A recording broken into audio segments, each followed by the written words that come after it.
បាទនៅឯប្រទេសហ្វីលីពីនកាលពីព្រឹកថ្ងៃទី8ខែមេសាឆ្នាំ2025វេលាម៉ោង5:06ទៀបភ្លឺគឺមានភ្នំភ្លើងមួយបានផ្ទុះឆេះនិងបានធ្វើឲ្យមានការភ្ញាក់ផ្អើលទៅដល់មន្ត្រីក៏ដូចជាប្រជាជនដែលនៅក្បែរតំបន់នោះផងដែរបាទនៅឯប្រទេសហ្វីលីពីនថ្មីនេះគឺមានភ្នំភ្លើងមួយដែលមានឈ្មោះថាភ្នំភ្លើង Canyon ដែលបានផ្ទុះឡើងនៅវេលាទៀបភ្លឺប្រហែលជាម៉ោង5:50នាទីដែលបានបង្កជាការភ្ញាក់ផ្អើលទៅដល់មន្ត្រីមូលដ្ឋានក៏ដូចជាប្រជាពលរដ្ឋដែលរស់នៅតំបន់ក្បែរជើងភ្នំនោះផងដែរបើតាមអ្នកបានដឹងហេតុការណ៍បានប្រាប់ឲ្យដឹងថានៅវេលាទៀបភ្លឺគឺមានសំឡេងមួយផ្ទុះយ៉ាងខ្លាំងចេញពីតំបន់ភ្នំនោះហើយបានបង្កជាផ្សែងខ្មួលខ្មាញ់បាញ់ទៅលើអាកាសប្រហែលជាចន្លោះពី4គីឡូម៉ែត្រឡើងដែលបានបង្កឲ្យមានការភ្ញាក់ផ្អើលយ៉ាងខ្លាំងទៅដល់មន្ត្រីមូលដ្ឋានក៏ដូចជាប្រជាជនដែលរស់នៅក្បែរតំបន់នោះឲ្យមានការជម្លៀសក៏ដូចជាបិទនៅសាលារៀនមួយចំនួននៅក្នុងតំបន់នោះផងដែរហើយមន្ត្រីរបស់ប្រទេសហ្វីលីពីនបានចាប់ផ្ដើមធ្វើការជម្លៀសប្រជាជនចេញជាបន្ទាន់នៅក្នុងតំបន់ដែលអាចប្រឈមនឹងគ្រោះថ្នាក់ដោយការផ្ទុះរបស់ភ្នំភ្លើង Canyon នោះបើតាមមន្ត្រីជំនាញរបស់ប្រទេសហ្វីលីពីនក៏បានឲ្យដឹងដែរថាពួកគេក៏បានរៀបចំត្រៀមរួចរាល់ផងដែរសម្រាប់ការផ្ទុះមួយនេះដោយសារតែកាលពីខែធ្នូឆ្នាំ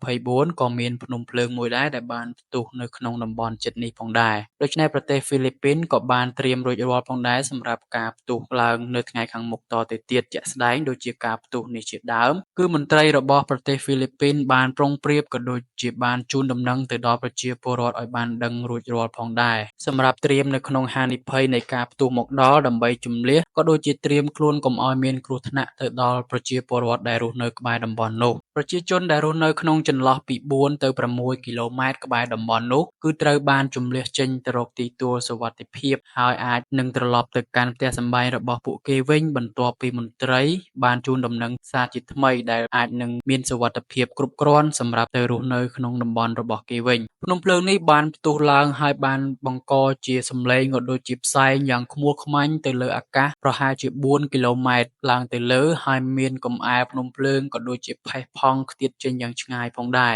មន្ត្រីប្រទេសហ្វីលីពីនក៏មិនទាន់បញ្ជាក់អំពីការដែលមានអ្នកគ្រោះថ្នាក់ឬមួយក៏អត់នៅឡើយនោះទេពាក់ព័ន្ធនឹងករណីផ្ទុះភ្នំភ្លើងមួយនេះភ្នំភ្លើង Canyon នេះក៏ជាភ្នំភ្លើងមួយក្នុងចំណោមភ្នំភ្លើងទាំង24នៅក្នុងតំបន់អាស៊ីយើងដែលអាចហៅបានថាជាភ្នំភ្លើងសកម្មដែលប្រឈមនឹងការផ្ទុះបានគ្រប់ពេលវេលាផងដែរក្នុងនោះប្រទេសជប៉ុនក៏បាននឹងជូនដំណឹងថ្មីទៅកាន់ប្រជាជនរបស់ខ្លួនទៅលើភ្នំភ្លើងចំនួន2ទី1គឺភ្នំភ្លើង Fujiទី2គឺភ្នំភ្លើង Shinmo ដែលអាចប្រឈមនឹងការផ្ទុះនៅក្នុងពេលឆាប់ៗខាងមុខនេះផងដែរមន្ត្រីជប៉ុនក៏បានណែនាំទៅដល់ប្រជាជននិងដាក់បម្រាមហាមប្រជាជនឲ្យប្រុងប្រយ័ត្នខ្ពស់បំផុតជាពិសេសប្រជាជនដែលរស់នៅក្បែរតំបន់ជើងភ្នំទាំងពីរនោះបាទក្នុងពេលបច្ចុប្បន្ននេះគឺគេបានឲ្យដឹងថាមានភ្នំភ្លើងចំនួន24នៅក្នុងតំបន់អាស៊ីយើងដែលអាចជាភ្នំភ្លើងសកម្មដែលវាប្រឈមនឹងការផ្ទុះគ្រប់ពេលវេលាទាំងអស់ដូច្នេះមន្ត្រីប្រចាំប្រទេសនីមួយ